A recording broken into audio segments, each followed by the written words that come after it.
Hello दोस्तों, स्वागत है आपका आपके अपने यूट्यूब चैनल स्टडी विद एजे में। इसमें आज की वीडियो में मैं आप लोगों के लिए लेकर के आया हूं आपकी प्रयास वर्कबुक, जो कक्षा 6वीं 7वीं और 8वीं के बच्चों के लिए आई हुई नई वर्कबुक है दोस्तों।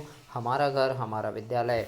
और आज की इस वर्कबुक में क्या क्या चीज़ें आपके लिए इम्पोर्टेंट है, वो सारी चीज़ें आज की इस वीडियो में हम देखेंगे। और इसमें प्रोजेक्ट नंबर 19 और प्रोजेक्ट कार्य नंबर 20 आपके लिए मैं लेकर के आया हूँ। इससे पहले के जो वर्कशीट है, इसके पहले के जो अभ्यास हैं, उनको पहले की वीडियो में करवा दिया है, तो उनको चैनल पे जाकर के अवश्य देखिए। और आगे के जो अभ्यास हैं उनको आगे वीडियो में करवाऊँगा। तो दोस्तों, चैनल को सब्सक्राइब करके रखिएगा ताकि सारी चीज़ें आपको समय पर मिल सके और आप उन्हें काफ़ी अच्छे से कर सकें। आइए देखते हैं प्रोजेक्ट कार्य 19 में आपके लिए प्रश्न है दोस्तों। इसमें लिखा है कि किन्हीं 4 स्वतंत्रता संग्राम सेनानियों के चित्रों को संकलित कर चिपकाइए और उनके बारे में संक्षिप्त जानकारी लिखिए। तो इस प्रकार से आप चित्र को चिपका भी सकते हैं या फिर यहाँ पर चित्र बना सकते हैं दोस्तों। और इसमें लिखना है, जैसे ये चंद्रशेखर आज़ाद का चित्र है तो इनके बारे में कुछ लाइन लिख देंगे हम कि जैसे चंद्रशेखर आज़ाद भारतीय स्वतंत्रता संग्राम के स्वतंत्रता सेनानी थे। इनका जन्म 23 जुलाई 1906 को मध्य प्रदेश के भाभरा गांव में हुआ था। इनके पिता का नाम पंडित सीताराम तिवारी एवं माता का नाम जगदानी देवी था। आज़ाद 14 वर्ष की आयु में बनारस गए और वहां संस्कृत पाठशाला में पढ़ाई की और वर्ष 1920-21 में वे गांधी जी के असहयोग आंदोलन से जुड़े। वे गिरफ्तार हुए और जज के सामने उन्होंने अपना नाम आज़ाद बताया। इस प्रकार से आप कुछ लाइनें इनके बारे में लिखेंगे दोस्तों, है ना। और भी काफ़ी सारी चीज़ें हैं लेकिन थोड़ा सा आपको यहाँ पर लिखना है।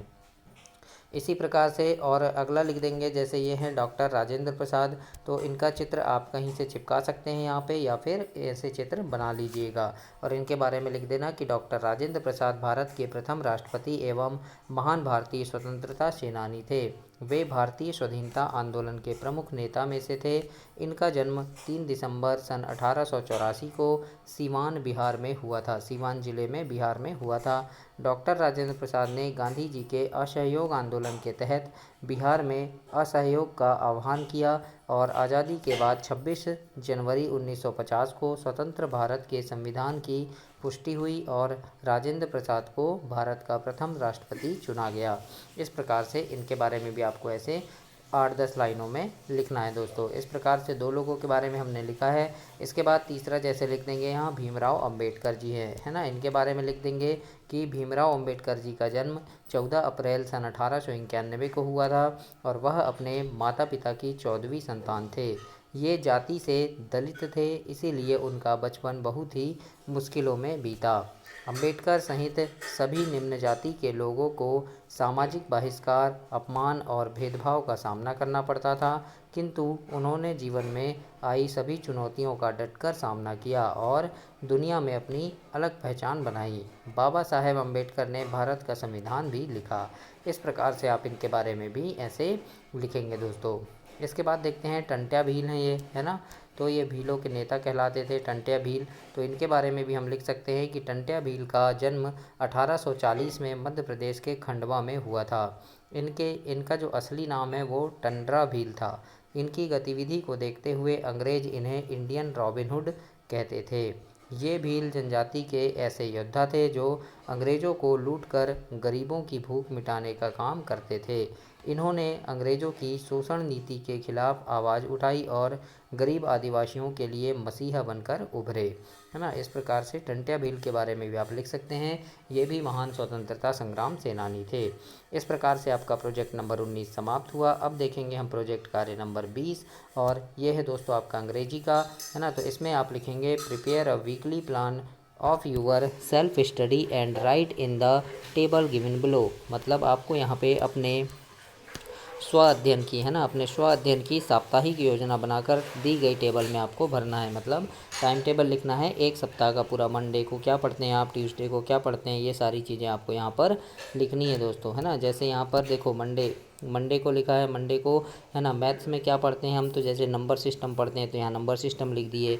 साइंस में क्या पढ़ते हैं तो reading of fibre to fabric selection. इस प्रकार से सोशल साइंस में हम पढ़ेंगे स्टडी जियोग्राफ़ी के बारे में पढ़ेंगे, है ना, स्टडी अबाउट जियोग्राफ़ी, तो जियोग्राफ़ी के बारे में हम लिख दिए। इंग्लिश में हम पढ़ेंगे जैसे लेटर राइटिंग पढ़े तो लेटर राइटिंग लिख दी हमने यहाँ पे, है ना। हिंदी में रीडिंग ऑफ हिंदी लैंग्वेज ये पढ़े हमने, तो इस प्रकार से हिंदी में लिखेंगे, है ना, मंडे को। और संस्कृत में हमने क्या पढ़े, तो संस्कृत रीडिंग प्रैक्टिस की है हमने, है ना। तो इस प्रकार से हमको सभी दिनों के ऐसे ही लिखना है। इसी प्रकार से ये जो ट्यूसडे का लिखा है, ट्यूसडे का आप लिखेंगे, फिर इसी प्रकार से वेडनेसडे का पूरा लिखेंगे, मैथ्स का, है ना, फिर साइंस का, सोशल साइंस का, ऐसे ही सभी विषय का आप थर्सडे का लिखेंगे। फिर ये थर्सडे का पूरा लिखा हुआ है यहाँ पे, फिर फ्राइडे का मैंने लिख दिया है, उसी प्रकार से ये सैटरडे का लिखा है। तो ऐसे ही आप पूरे सप्ताह के जो कार्य दिवस हैं, पूरे दिन में आप कौन कौन से, यानी सप्ताह में आप कौन कौन से सब्जेक्ट को में क्या पढ़ते हैं, है ना, उनको आपको पूरा इस प्रकार से लिखना है। तो ऐसे ही आप अपनी वर्कबुक में भी कंप्लीट करेंगे दोस्तों।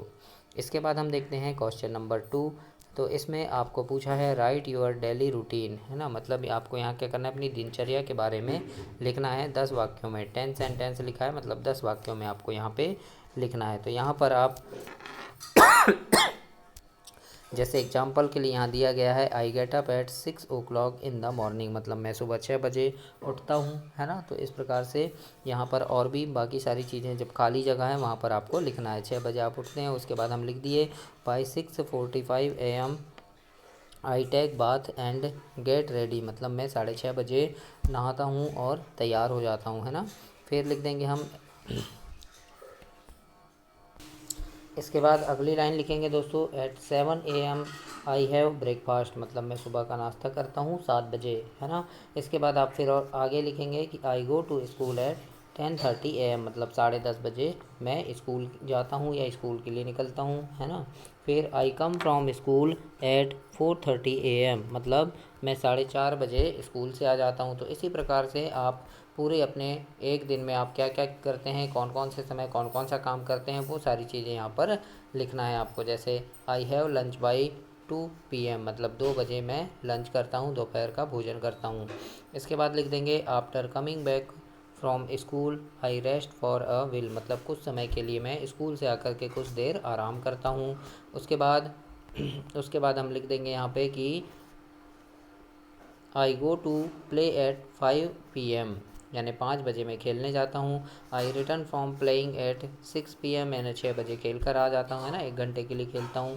फिर I study from 6:30 PM to 8:30 PM, मतलब 6:30 बजे से 8:30 बजे तक मैं स्टडी करता हूँ, पढ़ाई करता हूँ अपनी।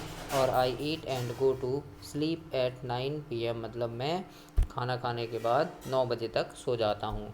तो इस प्रकार से आपको ये कंप्लीट करना है दोस्तों।